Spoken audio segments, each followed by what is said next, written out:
Nesse vídeo eu vou contar sobre o dia em que eu fui adotado na Holanda, vou contar algumas outras experiências e comentar um pouco sobre esse poder da música de abrir portas e conectar as pessoas. Bom, tinha um festival na Holanda, sobre o qual eu já falei em outro vídeo, chamado Amersfoort Jazz, e nesse festival eu tinha 4 shows agendados para o mesmo dia. Era um festival bem grande, com vários palcos espalhados pela cidade, e a ideia era que os artistas se apresentassem em diferentes palcos para diferentes públicos. Então, durante o dia, eu ia dar 3 shows em um monumento histórico da cidade e à noite um show em uma capela. Depois que o primeiro show do dia acabou, veio um senhor falar comigo, elogiar o trabalho, quis comprar o CD e a gente ficou conversando um tempo. Ele era um médico que queria ter sido músico, tocava gaita, tocava piano, estudava jazz e gostava muito de ouvir, inclusive tocar a música brasileira. E conversa vai, conversa vem, eu acabei falando pra ele que eu tava ficando em casas de desconhecidos na Holanda através dessa plataforma chamada Couchsurfing. Vou mostrar pra vocês a casa da minha anfitriã do Couchsurfing.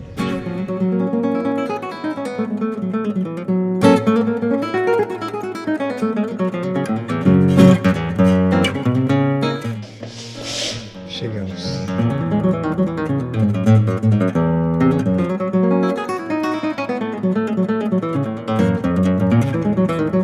Isso aqui é minha bagunça. Os livros dela.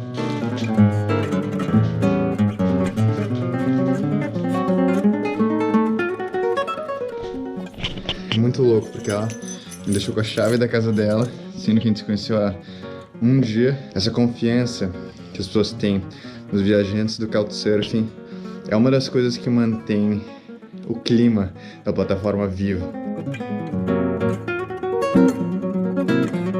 Eu já falei sobre o Couchsurfing em outro vídeo, mas é basicamente uma plataforma que permite que viajantes do mundo inteiro fiquem na casa de pessoas locais, sem ter que pagar nada, e a ideia é que haja um intercâmbio cultural. Eu expliquei para ele o que era o Couchsurfing, falei de todo o conceito por trás, que era uma maneira de viajar que para mim era muito mais interessante, muito mais divertida do que ficar em hotel, viajar com excursão. Você conhece de fato as pessoas locais, a cultura local, a maneira de se viver do país. E eu não sei se ele ficou com dó de mim ou se ele não botou muita fé na minha motivação para não ficar em hotéis, mas ele disse: bom, na próxima vez que você vier para a Holanda, se você quiser, pode ficar na minha casa. Foi um convite que veio meio do nada, eu não estava esperando, eu fiquei meio surpreso. Fiquei meio, na verdade, sem saber se era um convite de verdade ou era aquela coisa, a próxima vez que você vier, me dá um toque. Não sabia se era um convite sincero ou se era meio da boca pra fora. E aí, meio que pra testar essa generosidade dele, mas também pra fazer uma piada,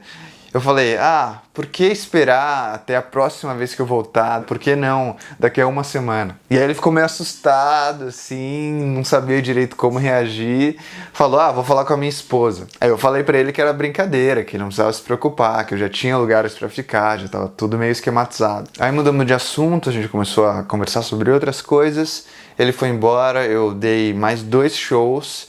E aí, no show da noite, no show que seria o mais importante do festival, ele foi e levou a esposa.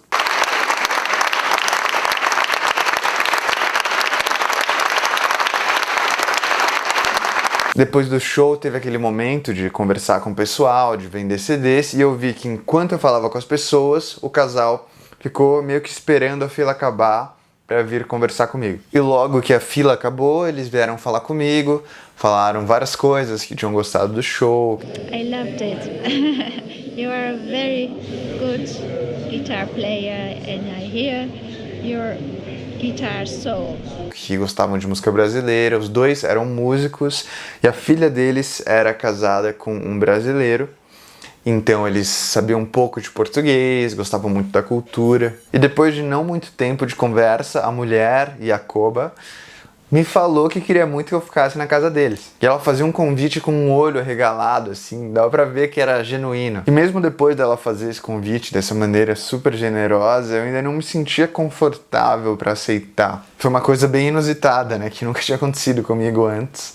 Depois de um show, alguém me convidar pra ficar na casa dela. Eu lembro que no final da conversa eu falei pra eles que ia ficar durante mais algum tempo no alojamento do festival, depois ia pra algumas casas do Couchsurfing que eu já tinha agendado, E aí depois, se precisasse, eu entrava em contato. A gente trocou contatos e tal, e aí ficou sem se falar durante um tempo. Os dias foram passando, ainda tinha um monte de shows pra fazer, e a viagem começou a ficar um pouco cansativa, principalmente porque no Couchsurfing você meio que precisa mudar de casa a cada 3, 4 dias, 2, 3, 4 dias. Que é meio que uma convenção da plataforma que funciona bem porque você não sobrecarrega as pessoas que estão te hospedando e ao mesmo tempo, se você não se der muito bem com a pessoa, você não sai da casa dela sem ofendê-la. É um período para conhecer as pessoas e aí, se vocês se derem super bem, dá para continuar durante quantos dias quiserem, né? Mas a maioria das vezes eu tava a cada 2 noites, 3 noites mudando de uma casa para outra.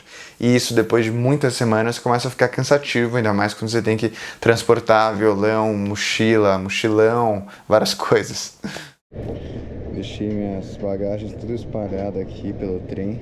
E nesse cansaço de fazer mudança de um lugar para o outro, eu lembrei desse casal que tinha oferecido gentilmente a casa. Joost e Jacoba, eu com certeza pronuncio o nome deles completamente errado, mas enviei uma mensagem e falei sobre a possibilidade de ficar na casa deles e tal, seria tudo bem, o que eles achavam, e aí a resposta deles foi super fofa, falaram pra eu ir, falaram que eu podia ficar alguns meses se quisesse, e obviamente ia voltar pro Brasil antes de alguns meses serem completados, então eu não precisaria ficar tanto tempo, mas eles foram super gentis, super abertos.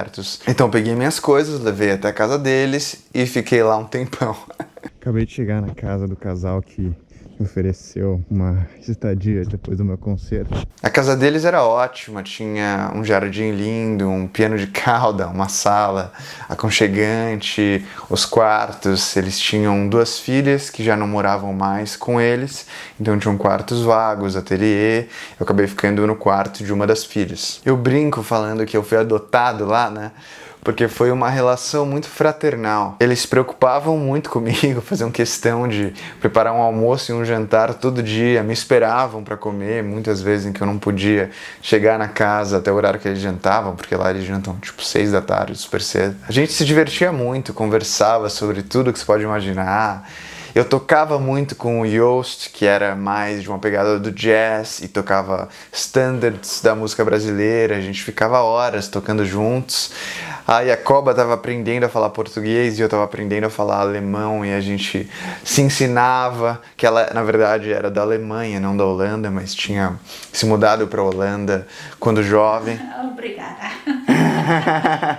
Com o passar dos dias eu comecei a sentir um carinho muito grande por eles e acho que foi recíproco. A gente inclusive está em contato e a ideia é que eles venham pro Brasil ficar na minha casa no ano que vem, talvez. Acho que essa foi a experiência mais representativa desse poder da música, de abrir portas, nesse caso literalmente, né? Mas já vivi várias outras situações em que a música foi responsável por criar um vínculo com pessoas com que eu nem tinha conversado, assim, a pessoa já se sente aberta, já sente que pode confiar em você. Isso desde amizades que surgiram do nada, quando eu tocava nas ruas de Paris, até encontros na Colômbia. Nessa turnê pra Colômbia, eu e o Guilherme fomos recebidos de uma maneira muito bonita. Era um interesse muito grande de mostrar a melhor versão do país que eles pudessem, assim, muito preocupados e atenciosos, no sentido de apresentar um lugar legal de comida tradicional colombiana, mostrar tradições interessantes. Isso foi muito bonito de ver. E acho que trouxe para nós, assim, uma visão muito bela sobre a Colômbia, né, como país. Eu lembro em Facatativá que a gente conheceu o nosso amigo Wilson, né? Ele mora nessa cidade, estava no festival lá em Bucaramanga, Santander. E aí ele dava aula numa escola de música nessa cidade de Facatativá e chamou a gente pra fazer um show lá, e a gente foi, e no outro dia ele levou a gente pra passear num sítio arqueológico que tinha lá, um parque nacional e tal. Foi muito massa, assim, que aí já chamaram um monte de amigo dele lá pra ir com a gente passear, e a galera falava da história do lugar e tal, foi muito massa, assim. É interessante perceber como a música acaba aproximando as pessoas, né? A música como premissa para a construção de laços. E acho que isso não se aplica só ao artista, acho que se aplica também ao público, às pessoas que amam música, né? A alma da música popular, ao meu ver, é a comunhão entre pessoas, é o encontro.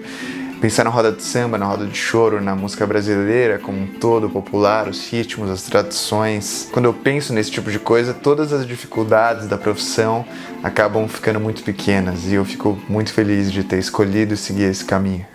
Então é isso, pessoal. Espero que vocês tenham gostado do vídeo. Vou deixar outros 2 vídeos aqui para você assistir, se você quiser, relatos de experiências dentro da música. Um abraço e até a próxima.